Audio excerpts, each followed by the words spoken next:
नमस्ते बच्चों। DAV MOIL public school e learning class में आपका स्वागत है। मैं अंजलि राघोरते, आपकी हिंदी अध्यापिका, आज आपको व्याकरण के अंतर्गत बेहद ही महत्वपूर्ण भाग संज्ञा पढ़ाने जा रही हूँ। आशा करती हूँ आज के पाठ का श्रवण आप एकाग्रता से करेंगे। तो चलिए देखते हैं संज्ञा क्या है। बच्चों, संज्ञा क्या है बताने से पहले, यानी इसकी परिभाषा बताने से पहले नीचे जो चित्र दिए हैं उनको पहले समझ लो। ये क्या है? ये लड़का है। चलो मान लेते हैं इसका नाम राजू है। ठीक है, तो ये राजू है। अब ये एक व्यक्ति का नाम है। ठीक है, यह है राजू व्यक्ति। इसके बाजू में यह है बिल्ली।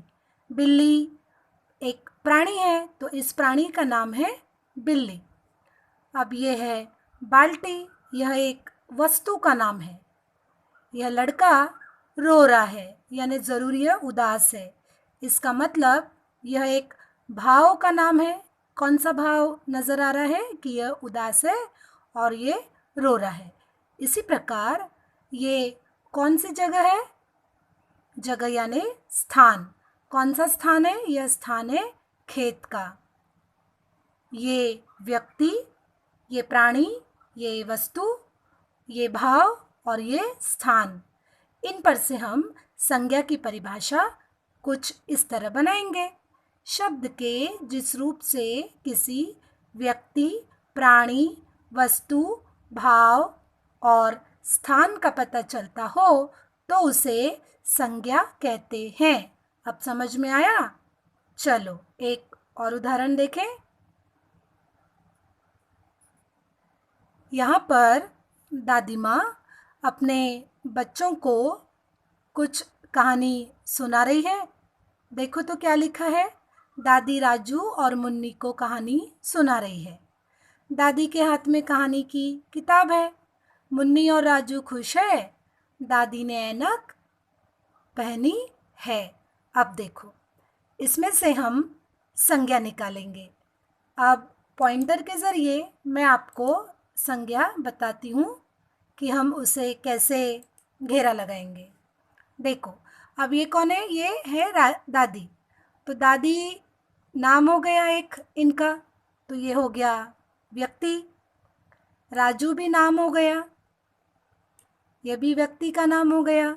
मुन्नी, मुन्नी भी एक व्यक्ति का नाम हो गया। हालांकि वो लड़की है लेकिन ये व्यक्ति के अंतर्गत आएगी। उसके बाद है को कहानी सुना रही है। फिर से आ गया दादी, तो दादी है व्यक्ति का नाम है, के हाथ में कहानी की किताब है। अब किताब जो है यह एक वस्तु का नाम। फिर मुन्नी, मुन्नी वापस व्यक्ति का नाम, और राजू ये भी एक व्यक्ति का नाम, लड़के का नाम। अब इसके बाद है खुश। खुश क्या है? खुश इस शब्द से पता चलता है कि भाव कौन सा है, वो खुश है या दुखी है। तो खुश जो है वो है भाव। कौन सा भाव दिख रहा है यहाँ पर कि बच्चे कहानी सुनकर बहुत खुश है, तो खुश ये भाव हो गया। वापस आ गया फिर दादी, तो दादी है व्यक्ति, और ऐनक, ऐनक है एक वस्तु का नाम।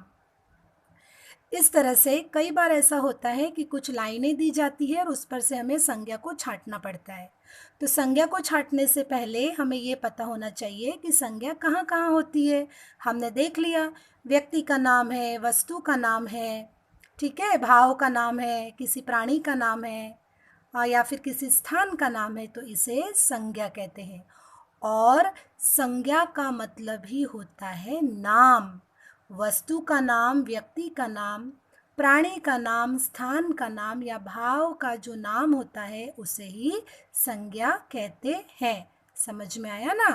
तो चलते हैं आगे। बच्चों, हमने जो परिभाषा बनाई उस पर से सबसे पहले हमने देखा कि व्यक्ति का नाम, तो व्यक्ति का नाम या नहीं होता है व्यक्तिवाचक संज्ञा। अब इसमें इस लड़की को मानो ये कोमल है, तो कोमल लिख रही है ना, तो कोमल ये व्यक्तिवाचक संज्ञा हो गई।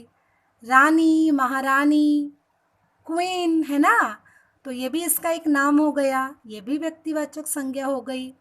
यहाँ देखो, महारानी लक्ष्मीबाई, ये इनका नाम है तो व्यक्तिवाचक संज्ञा।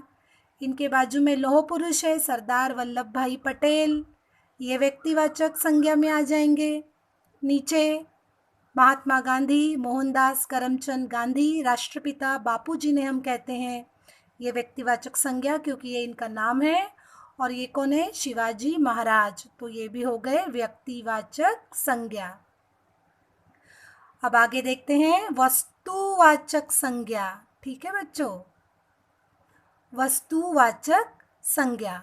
और वस्तु कौन कौन सी है? तो चरखा, चकला बेलन, डमरू, कप, बर्तन, किताब, इनाम का डिब्बा और फल, ये क्या है? ये सारे नाम है वस्तुओं के, इसलिए ये हो गया वस्तुवाचक संज्ञा। इसके बाद अब प्राणी, देखो प्राणीवाचक संज्ञा में पशु भी आएंगे, प्राणी आएंगे, पक्षी आएंगे। ये देखो पशु, पक्षी, प्राणी।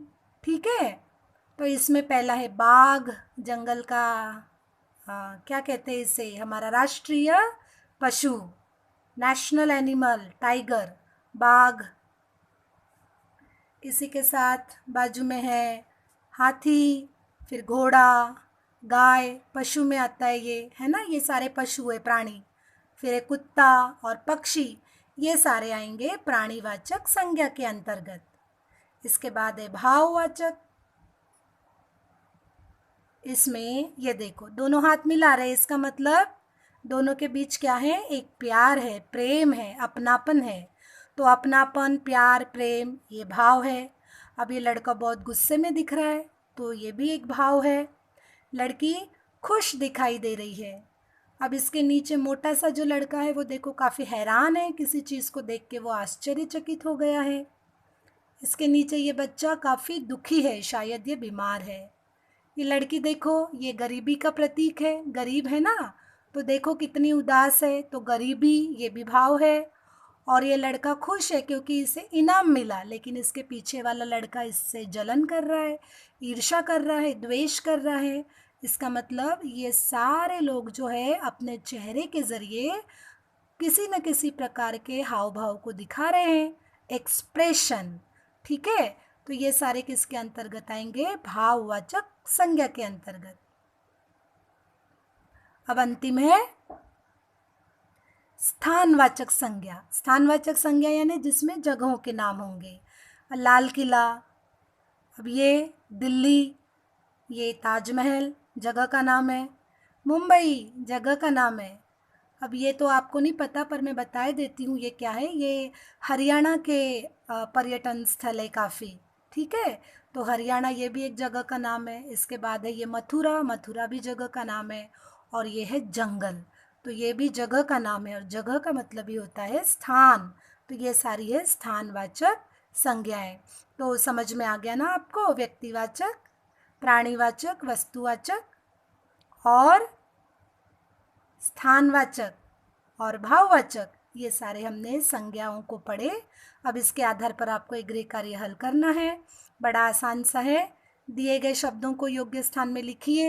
यहाँ पर लाल अक्षरों में कुछ शब्द मैंने दिए हैं, आपको इन 5 जगहों पर इसको सही सही जगह पर आपको लिखना है। व्यक्तिवाचक, वस्तुवाचक, प्राणीवाचक, भाववाचक, स्थानवाचक, इनमें से कौन कौन कहाँ कहाँ जाएगा ये आपको लिखना है। बच्चों काफ़ी आसान है गृह कार्य। आज का पाठ अगर आपने एकाग्रता से सुना होगा तो आप इसे आसानी से कर लेंगे। मुझे विश्वास है हमेशा की तरह ये गृह कार्य आज भी आप आसानी से और जल्दी कर लेंगे। इसी आशा के साथ फिर मिलेंगे अगली क्लास में। तब तक के लिए धन्यवाद।